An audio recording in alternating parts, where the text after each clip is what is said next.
Fear produces adrenaline, which produces acting. 7 out of 10 West End productions lose money. You've got to come home with some silverware or you're out of a job. A bad review will just knock your confidence. 2 break even. Audiences are looking for the event. We need to create an event. But only 1 in 10 makes a profit. The unseen drama of the West End. Theatre Biz, a new series coming soon to BBC 4. To find out how you can get BBC 4 on cable and satellite services and Freeview, call 08700 10 10 10.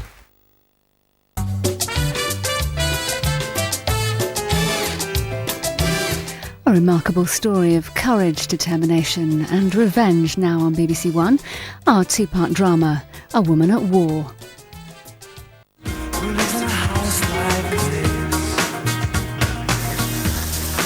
There's a family in our street who don't eat anything green. Takeaways and pizza is their usual cuisine.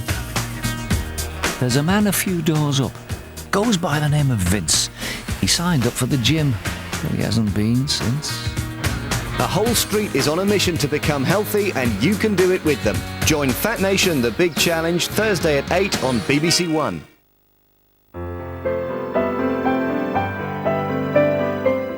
Taking a bird's-eye view at some of the most destructive explosions in the universe now on BBC One. The Sky at Night.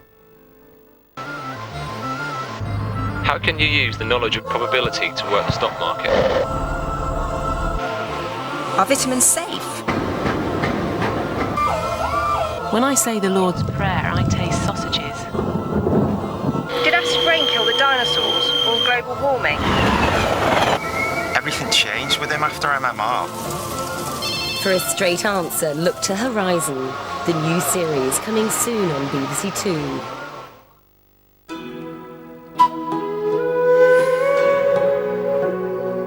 A late look at the weather now on BBC One with Helen Willis.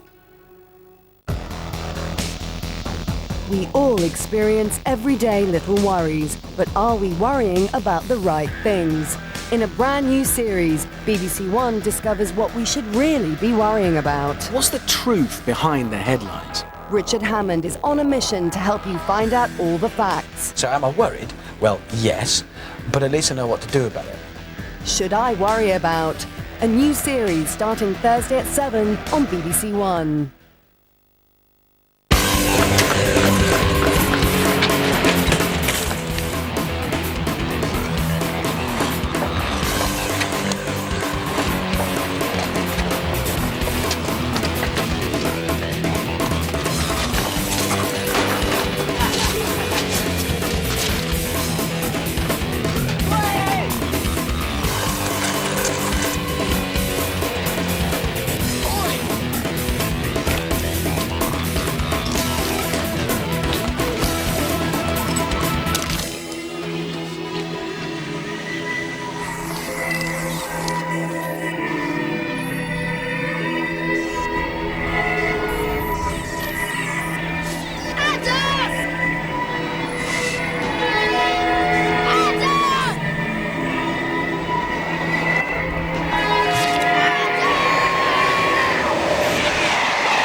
September the 11th could never happen again.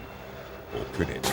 I'm on the tarmac of the airport and I've just found a plane that's left unattended. I could be a terrorist, but I'm an undercover reporter. Footage filmed secretly by a reporter working as an airport employee reveals the startling truth. Whistleblower, Tuesday at 9 on BBC One.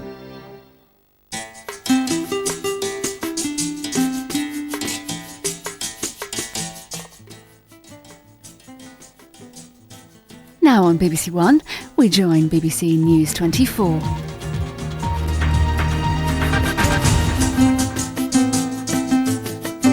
Whammy like this, and actually the paths of destruction of these two hurricanes did cross in the center of the state, not far from where we are here. And you can imagine that the damage from Charlie was not yet cleaned up when more damage from Francis came along. And then up and down the coast here, many of the most prosperous beach communities all around Orlando in the center of the state. So a lot of cleaning up to do, a lot of insurance claims to make. And as you said, with Hurricane Ivan brewing out in the Atlantic, people here are slightly fearful about what this hurricane season can still bring. What action is Governor Jeb Bush, brother of the president, taking? I think he's probably doing everything he possibly can, to be honest. There's a number of reasons for that, and one of them is Hurricane Charlie. The authorities had, if you like, a sort of a dry run, although it certainly wasn't. It was very much a serious run at emergency preparedness. They weren't as ready as they would have liked to be. They say they were probably as ready as they could have been for this hurricane, and probably, fairly fresh in the minds of Governor Bush and indeed President Bush, the 1992 Hurricane Andrew, which hit south of Miami.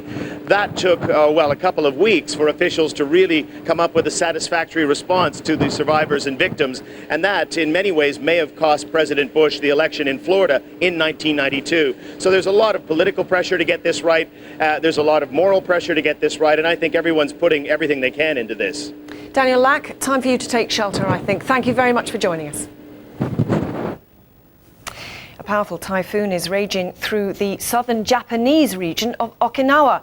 Huge waves have engulfed coastal roads, flights and ferry service have been disrupted, and at least 10 people have been injured. Officials have forecast up to 300 millimetres of rain in some areas by Monday evening.